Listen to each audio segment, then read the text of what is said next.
지난주에는 좀 일이 많았던 것 같아요. 4년에 한 번씩 하는 총선도 있었고, 또 어제가 세월호 꼭 2주기가 되는 날이 돼서 지난주에 제가 그 리본을 달고서 여러분과 함께 예배를 했는데, 하나님께서 이런 변화의 시기에 우리 사회에 하나님의 주권의 역사를 주시기를 주님의 이름으로 축복합니다. 그냥 놔두면 지난주에 말씀드린 것처럼 죽음 권세에 휘둘립니다. 그러나 부활하신 주님께서 다시 생명의 역사를 일으키시면 상처가 변하여서 하나님의 기회가 될 줄로 믿습니다. 동영상 좀 보시죠. 파송된 선교사들을 위해 8년 동안 무료로 숙식을 제공해온 교회가 있습니다. 설립 32주년을 맞아 선교사들을 위한 선교센터를 개관한 경기도 안양시 새중앙교회인데요. 고석표 기자가 다녀왔습니다. 경기도 안양시에 위치한 새중앙교회. 교회 설립 32주년을 맞아 선교사들을 위해 새롭게 지은 선교센터를 개관했습니다. 지금 너무 마음이 떨리고 너무 감격스럽고 그렇습니다. 하나님께서 저희 교회를 사용하셔서 하나님께서 기뻐하시는 그런 성장하는 교회로 되기를 소망합니다. 새롭게 지은 선교관에는 64개의 객실과 내과와 한방 등의 서비스를 받을 수 있는 의료 선교실, 아이들 놀이방 등이 갖춰져 있습니다.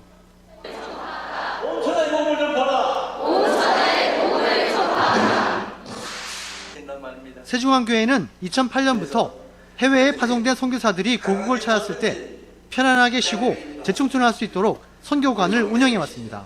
그때부터 그 주님께서 선한 목자가 되시사 인도하시고 보호하시고 자라게 하시니까 하나님의 사랑 생각하면 너무 감사해요. 선교사에 의해서 저는 이게 사명이니까 교회 본전이니까 더 미쳐야 된다고 생각합니다. 지난 8년 동안 4천여 명의 선교사들이 선교관을 이용하며 쉼과 회복의 시간을 가졌습니다. 선교사들 누구에게나 무료로 숙식을 제공해 온 것입니다. 부모의 마음처럼 어쩌면 참 우리가 말하는 주님의 사랑을 아주 듬뿍 받습니다. 저는 여기 관계도 없는 그런 선교사인데 이 교회하고 근데 초교파 저렇게 하기 때문에 안식년 등을 맞아 고국을 찾는 초교파 해외 선교사들에게 새중앙교회가 쉼과 회복의 장소를 제공해 선교사들에게 큰 힘을 주고 있습니다. CBS 뉴스 고석표입니다. 저기는 어쨌든 돈의 문제가 아니라 그 마음으로 교회가 전부 달라들어 섬기는 거예요. 예? 우리 가족처럼. 그 선교사가 우리 가족보다 못할 게 뭐가 있어요? 하나님의 가족이기도 하지만 하나님의 일꾼들 아니에요. 그렇죠? 제가 저거 정말 부럽더라고. 64개짜리 방을 가진 건물은 우리가 없어도 좋은데 우리 교우들의 마음에 선교지를 품고 있고 지금 헌신들 하시잖아요. 속회마다 또 일터를 섬기고 있잖아요. 이런 일들이 자꾸 승하고 더 발전되어져서 하나님의 역사가 이런 시너지가 있으시기를 주님의 이름으로 축복합니다. 이런 거 하라고 하면 아멘이 적다. 어떻게 이상하다. 이럴 때 아멘이 큰 교회가 힘나는 교회인데 하나님의 시너지에 쓰임 받으시기를 축복합니다. 평생에 한 번 그거 못 해보고 가는 사람들은 불행한 사람이야. 제가 단언합니다. 왜냐하면 주님 앞에 가면요 주님이 물어보실 거거든. 너 무슨 쓰임 받았냐? 제 앞가림이나 하다 왔어요. 그렇게 하지 말고 영혼 구원하는데 쓰임 받되 내가 전도하고 또 선교회 쓰임 받고. 그래서 우리 교회보다 10년 더 젊어요. 저 교회는 32년 33년밖에 안 됐어요. 근데 저런 역사를 감당하는데 우리는 나이만 10살 더 먹었다고 할 게 아니라 우리가 지금 섬기고 있는 제빵시설 가 있는 데뿐만 아니라 모든 하나님의 일들이 우리의 현실이 되시기를 주님의 이름으로 축복합니다. 사도 바울은 이 일들을 다니면서 경험하다가 지금 어디까지 와 있습니까? 3차 전도 여행 끝나고 예루살렘 들어갔습니다. 그게 오늘 본문입니다. 지금 계속해서 거의 1년 동안 제가 이 말씀을 보는데 하나님께서 사도 바울의 그 여정 중에 하신 일들 중에서 사도 바울이 여기 들어가기 전에 여러 경로를 통해서 더 들어가면 예루살렘 가면 결박당한다. 그 다음에 거기서 아주 모진 투옥도 되고 어려움을 당할 것에 대한 얘기를 계속 하셔서 사도 바울이 그걸 알고 있었어요. 근데 사도 바울도 알고 교회도 사도 바울을 아끼고 있는 교회도 알고 있었는데 교회는 아니까 어려움 당하지 말라고 말렸죠. 안 가면 안 돼요. 근데 사도 바울을 알고 가는 거예요. 그러니까 우리가 믿음 생활하면서 저는 지식에 꼭 반대작용을 하라는 얘기는 아니에요. 그런데 어떤 때에는 내가 알지만 그럼에도 불구하고 하는 일이 있어야 돼요. 그렇지 않으면 세상 차원에 있는 거예요. 그러니까 하나님 나라 경영하는 거 아닙니다. 나도 알아요. 그러나 주님이 원하시기 때문에 하는 부분이 있으라는 거예요. 사도 바울 그래서 예루살렘에 들어가죠. 여기 들어가면서 사도 바울에게서 발견되는 거 하나는 참 큰 담대함이 그에게 보여지는데, 지금 오늘 21장 27절부터 40절까지 나온 말씀, 결국 거기서 소동이 일어나고 또 거기서 체포되는 장면을 우리가 보잖아요. 예. 그리고 거기서 아주 몹쓸 매도 맞고 잘못하면 죽을 뻔했던 그런 경험입니다. 근데 바울이 전혀 모르고 이것을 경험하지 않습니다. 그러나 담대하게 이것을 감당해 나갑니다. 오늘 세상의 변화가 점점 심해지고 빨라지고 우리가 적응하기 힘들어진 그 자리에 섰을 때 보이지 않는 두려움이 엄습합니다. 이러다가 난 정말 너무 낙후된 삶을 사는 거 아닌가. 또 나만 그러면 괜찮은데 나 때문에 많은 사람들에게 피해가 갈 것도 생각이 되어지고, 그런데 세상의 변화의 속도가 두려운 것보다는 더 정확히 말하면 그 변화에 준비되지 않은 내가 두려워야 맞습니다. 안팎으로 우리에게 고난이 온다고 할 때 외부에서 오는 환란이 두렵다고 얘기합니다. 아이고 그런 재앙이 왔어. 일본에 막 지진이 크게 났어. 예? 두렵죠. 그러나 그보다 더 두려워야 할 것은 환란을 감당할 준비가 안 돼 있는 내가 두려운 거예요.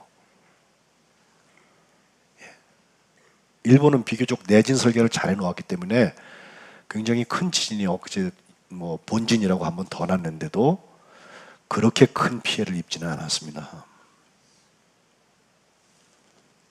내면에서 생겨나는 의심이나 불순종, 이게 두렵다고 얘기하죠? 아니에요. 그런 유혹을 이길 수 있는 믿음이 없는 것이 두려워야 맞습니다. 맨날 겨자씨 믿음 말씀하는 분들이 계세요. 예, 그거라도 있으면 괜찮아요. 주님께서 담대함을 주시거든요. 예루살렘 성전 안에서 어떤 일이 났습니까? 지금 within과 without을 제가 설명을 해놓았는데 어떤 안에서의 함께와 어떤 밖에서의 함께가 있는지 한번 보세요. 27절에 보니까 이레라는 것은 지금 결례를 행했다. 야고보의 이야기를 듣고 결례를 해서라도 유대인들의 마음을 사고 우리가 율법을 어기는 사람이 아니다라는 증거를 보이려고 했는데 7일 결례가 다 마쳤는데 그때 거기 있던 사람이 아니라 아시아에서부터 온 유대인들이 있었습니다. 그들은 성전에 대한 전통에 대한 하나님의 율법에 대한 열심도 있는 사람들이었겠지만 동시에 바울에 대한 반감이 있는 사람입니다. 왜? 우리 동네 와갖고 희짓고 갔거든요. 그 사람이 지나갈 때 성령의 역사가 나타나고 그 사람이 지나갈 때 우리랑 갔던 사람들이 바뀌어지는 걸 보았거든요. 그러니까 배가 아픈 거예요. 변화하는 거 꼴을 못 봐요. 그래서 그 바울을 보고 모든 무리를 충동질을 합니다. 그리고 바울을 꽉 붙들고서 하는 말이 고소한다 할까? 그에 대해서 죄의 목을 뒤집어 씌우는 말이 되게 웃겨요. 소리를 지르기를 이스라엘 사람들아 28절에 도우라. 이 사람은 각처에서 우리 백성과 율법과 이곳 성전이죠. 이것을 비방했던 사람이다. 그렇게 모든 사람들을 가르치는 그 사람이다. 이제 헬라인 데리고 여기 들어왔다. 그래서 여기 거룩한 곳을 더럽혔다라고 얘기하고 있어요. 이방인들은 들어가면 안 되는 구역들이 있어요, 거기. 근데 그 사람들이 실수한 거 있어요. 거기 29절에 보면요. 왜 그랬을까를 설명했는데 전에 에베소 사람 드로비보라는 사람하고 함께 시내에 있던 것을 보고 어림잡아서 얘기하는 거예요. 거기도 같이 있었으니까 여기 데리고 들어왔겠지. 그렇게 생각되어져서 성전에 데리고 들어간 줄로 생각했다고 29절은 말하고 있어요. 어처구니 없는 환란이 우리에게 다가올 때 그들이 충동질하고 계략을 부리고 이상한 짓을 할 때 우리가 담대할 이유가 여기 있습니다. 앞뒤가 안 맞아요, 그 말들이. 속된 말로 뻥이야, 그거. 나만 아는 게 아니에요. 사실이 그래요. 근데 흥분해 있는 사람들이 소동하고 있는 자리에서는요, 그게 진짜처럼 보이는 거 아세요? 예. 지난주까지 우리 그 막 선거 운동할 때 가보면요, 자기 표 들고 있는 그 사람들 옆에 서 있으면요, 그 사람이 맞는 사람 같아. 흥분이 되잖아, 사람이. 예? 판단력이 마비가 됩니다. 특별히 영적인 판단력이 마비가 되면 그때부터 문제예요. 그거 사탄이가 쓰기가 딱 좋거든요. 예루살렘 성전 안에서 이제 30절에 가보면 이제 소동이 일어나는데 온 성이 소동했고 백성들이 오라고 그러니까 달려서 들어가지고선 그 바울을 잡습니다. 이제 체포하는 것입니다. 그리고 성전 밖으로 without 바깥으로 끌고 나가는 것입니다. 그러면서 이제 문을 꼭 닫아버렸습니다. 사도 바울은 이런 일이 일어날 것을 알면서도 여기까지 왔기 때문에 그에게는 지식보다 지혜가 중요했기 때문에 담대하게 일을 감당할 수 있으며 그에게는 어떤 정보가 있어서 그것이 있으면 내가 이익을 취하고 그것이 있으면 내가 편안하고 좋은 길로 가는, 우리가 흔히 사우려로 말하는 축복받은 삶이라고 하는 것과는 전혀 달리 그것이 십자가의 길이라 할지라도 주님께서 원하시는 길이고 내게 주신 사명이기 때문에 이름도 없이 빛도 없이 묻혀가고 있는 선교사들처럼 가는 거예요. 바울은 내가 그런 사람이 아니라는 결백을 주장할 기회가 없어도 2명을 써도 마치 십자가 앞에서 침묵하셨던 예수님처럼 오로지 주님의 십자가라면 나도 순종하면서 갑니다 하고 담담하게 서 있습니다. 도무지 두려움이라고는 찾아볼 수 없는 이 바울의 태도, 억울한데도 억울한 것도 모르고 있는 바보 같은 이 태도, 그 담대함은 어디서 나오냐 말이죠. 이제 예루살렘 성문이 닫혔으니 예루살렘 성 바깥으로 가봅시다. 31절에 보니까 어떤 일이 일어났나. 유대인들은 바울을 죽이려고 했습니다. 그래서 많이 때렸어요. 그리고 그냥 사람이 하나 빙 둘러서가지고서는 그렇게 얻어맞고 있으니까 온 예루살렘이 요란하다는 소문이 마침 그곳을 통치하고 있던 공직자겠죠. 예, 천부장인데 로마의 군대 지휘관이라고 생각되는데 그에게 그 정보가 들려가니까 그저 자기 백부장들하고 군인을 급히 거느리고 내려가서 32절에 보면 그 현장에 도착을 했습니다. 그랬더니 막 때리던 성전법에 의해서 이방인들로 더럽게 했다. 이것 때문에 또 하나님 앞에 신성모독죄를 범했다는 것 때문에 막 때리던 사람이 동작 그만이 됐어요.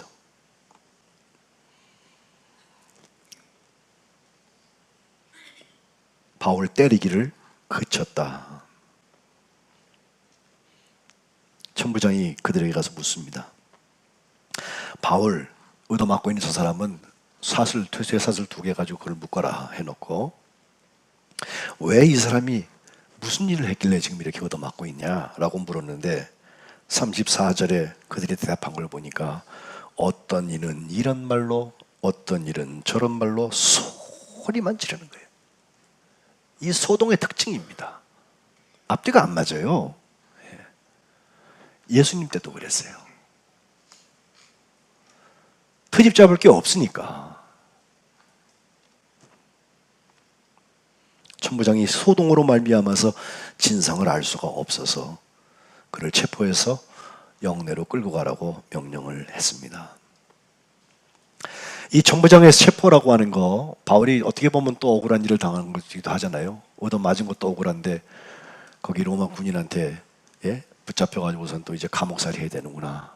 억울하다고 말할 수 있어요. 근데 사실은요, 천부장이 안 왔으면 바울은 거기서 돌에 맞아 죽었을 거예요. 제가 추측해 보기에. 그러고 보면 사도 바울이 아직 사명이 남아있고 해야 될 일이 있으니까 하나님께서 그의 생명을 보존하기 위하여서 천부장을 보내서 비록 쇠사슬로 묶었지만 그를 옮겨 놓으시는 것입니다. 감옥이 하나님께서 함께 하시니까 예루살렘 성 안의 위드인은 아니에요. 이제는 감옥 안으로 가는 건 영내로 들어가는 인사이드인데 그 자리가 하나님께서 준비하신 기회의 자리가 된다는 것입니다. 환난을 피했으면 좋겠어요. 저도 웬만하면 잘 됐으면 좋겠어요. 편안하게 순탄하게 다 잘 됐으면 좋겠어요.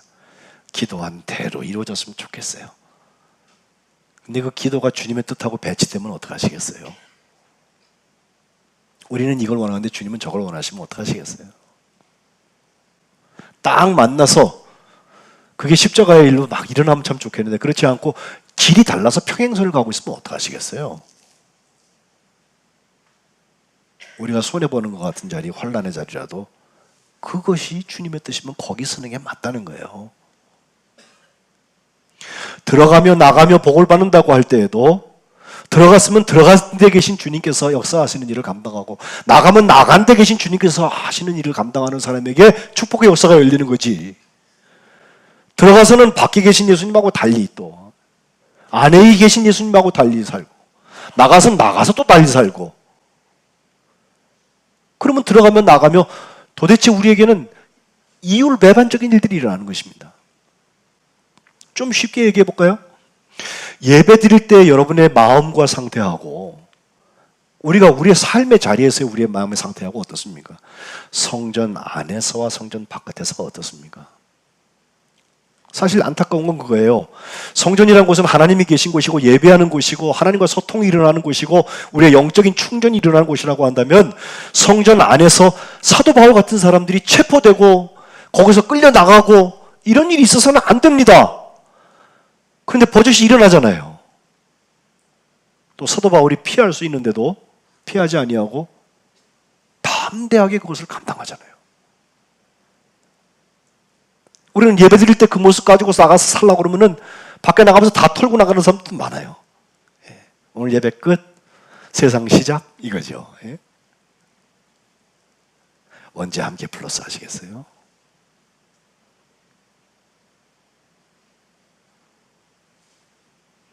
주님께서 히브리서 13장 12절과 13절에 자기 피로 백성을 거룩하게 하려고 성문 밖에서 고난을 받으셨다. 그런즉 우리도 그의 치욕을 짊어지고 영문 밖으로 그에게 나아가자 말이에요.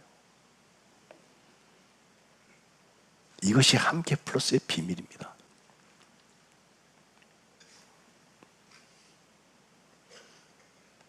(35절과 36절에) 보니까 소동은 계속되었습니다. 바울이 청대에 이렇게 이를 때 청계가 있는 곳에 이르는데 거기에 무리의 폭행으로 말미암아서 군사들이 그냥 그를 들어가지고 갈 수밖에 없는 입장이 됐는데 그 백성이 쫓아가면서 계속해서 괴롭히는 거예요. 없이 하소서, 없이 하소서. 예수님 십자가 때는 어땠어요? 바라바를 놔주고 저를 십자가에 못 박으라고, 그를 죽여야 된다고. 그런데 바로 그 자리가 복음을 전할 기회가 됐다는 것입니다. 참 생각해보면 놀라운 일이에요. 지금처럼 예배 자리가 있어서 시간이 되면 목사가 몇 분 동안 설교하는 때가 아니에요. 그는 갑과 을로 얘기하면 을도 못 돼, 병쯤 돼요 지금. 그런데 하나님께서 그의 입을 열어서 복음을 전하기 시작하세요. 그건 22장에 다음 주에 제가 여러분하고 나눌 거예요. 어떻게 이런 담대함이 그에게 있었을까? 오늘 예배 시작에 읽은 요한복음 16장에 보면 주님께서 하신 말씀이죠. 세상에서 너희가 환난을 당하나 담대해라. 내가 세상을 이겼단 말이죠. 그런 사람들이 모이면 하나님의 일을 하는 사람들이 보여요. 감당할 만한 이들이 보이고요. 내 뼈를 깎는 아픔 때문에 하나님이 저것에 기뻐하시고 저것에 열매 맺으시는구나. 두고 보세요. 그것이 그 자손들에게 면류관을 여는 역사가 일어나게 될 것입니다. 자식들이 다른 거는 그냥 보고 배우고 지나가요. 근데 부모님이 그렇게 헌신하고 그렇게 사랑하고 하나님의 쓰임을 받은 것 때문에 나한테 불편했던 거, 나한테 힘들었던 거, 그게 거름이 되어져서 믿음을 버리지 않습니다. 하나님의 거룩한 꿈을 내가 붙들려고 애를 씁니다. 하나님의 사랑이라면 나도 쓰임 받아야지 하고 달려듭니다. 이건 우리가 영어 캠프 가서 못 가르치는 거예요. 세상에서 가르쳐주기는 불가능한 이야기입니다. 그래서 소동이 일어나고 체포가 일어나는 현장에서도 함께 플러스의 역사는 계속된다는 것입니다. 천부장이 그에게 물었습니다. 너 헬라말 네가 안다고? 그러면 이전에 소요 일으켜가지고서 뭐 4,000명 데리고서 광야에 갔던 그 애굽인 아니네. 그렇게 생각했던 것 같아요. 아직 뭐라고 이유를 잘 모르니까 이 말 저 말 막 들으니까. 예?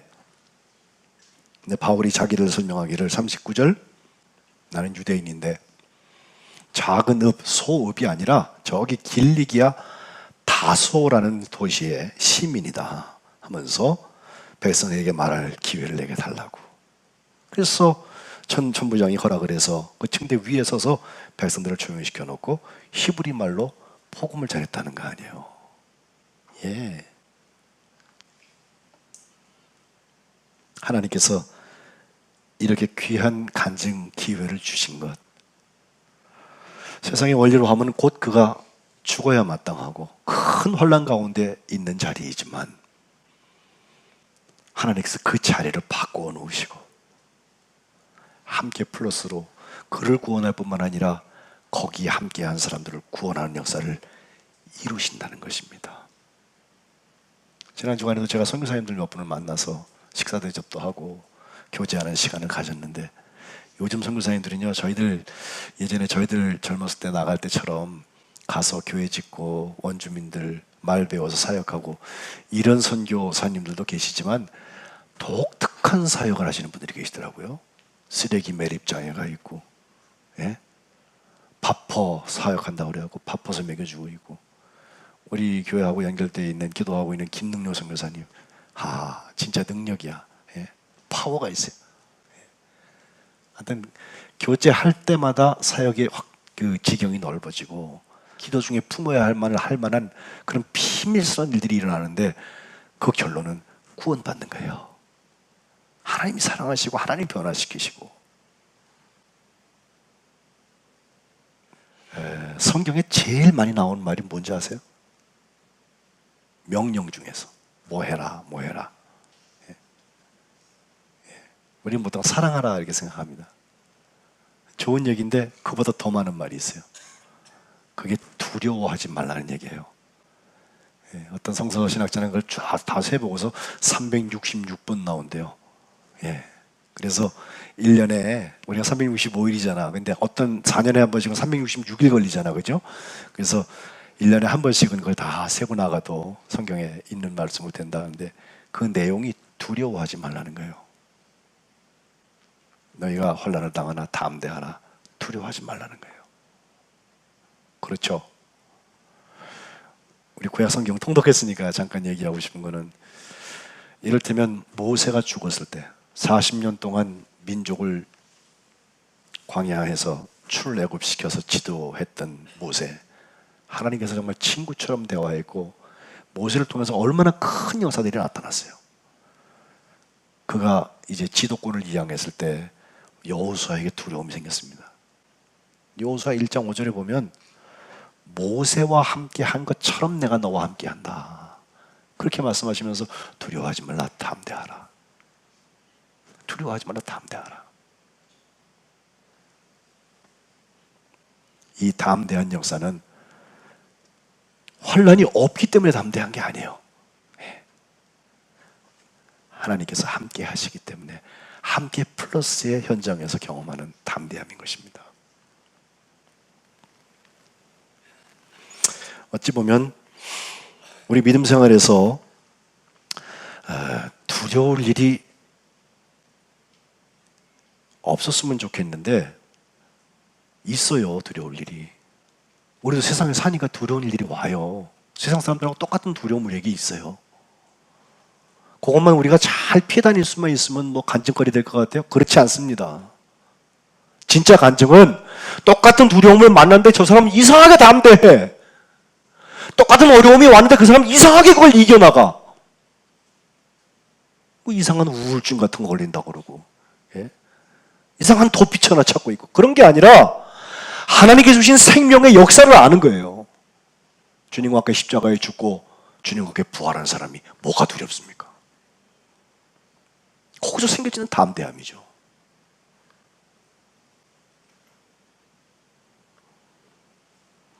자일러 이야기를 좀 하죠.